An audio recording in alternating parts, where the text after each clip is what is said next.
Welcome back to Shop Bernie's, where, as always, if they were biting, we'd be catching them. Today we tell the tale of Ol Starlight, a legendary fish that's evaded anglers for generations, from the time of Arthur Morgan to today's Jeremy Wade. Our tale begins where the Pocono Mountains and the Catskill Mountains collide in northeast Pennsylvania. Therein lies a lake rich in history. Originally called Lizard Lake, it used to serve as an ice farm, where blocks of ice were harvested for the refrigerated cars on the O and W Railroad. As folks settled around the train depot, the territory was named Starlight by the postmaster's wife on account of its natural beauty, and the lake was renamed Starlight Lake. And that's where our legend was born. Now, some folks say Ol Starlight is at least 100 years old. But I've seen him, and he ain't a day over 75.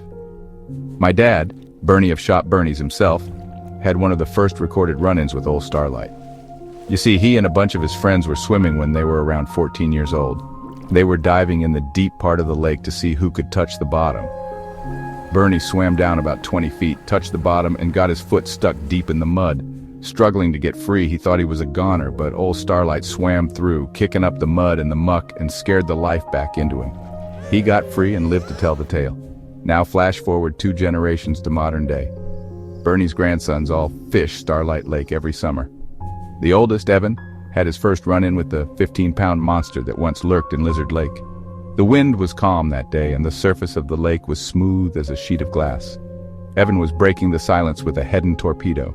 Black shore minnow, of course. Ol Starlight decided to make his presence known. Evan's lure disappeared as Ol Starlight rolled over, barely cresting the surface, giving a teasing glimpse of the mass below.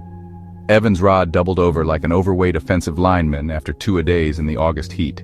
His line snapped instantly. Now, Ol Starlight ain't no spring chicken anymore. He's lost an eye, his scales are going gray, and he don't jump out of the water like he used to. But he decided to show Bernie's grandsons who still rules the water at Starlight Lake that day. Evan and the boys vow to come back this summer and get their vengeance. Will they catch Ol Starlight? Well, I reckon only time will tell. Don't forget to like and subscribe. And while you're at it, head on over to our online store for top quality gear and hilarious merch. And remember, as always at Shop Bernie's, if they were biting, we'd be catching them.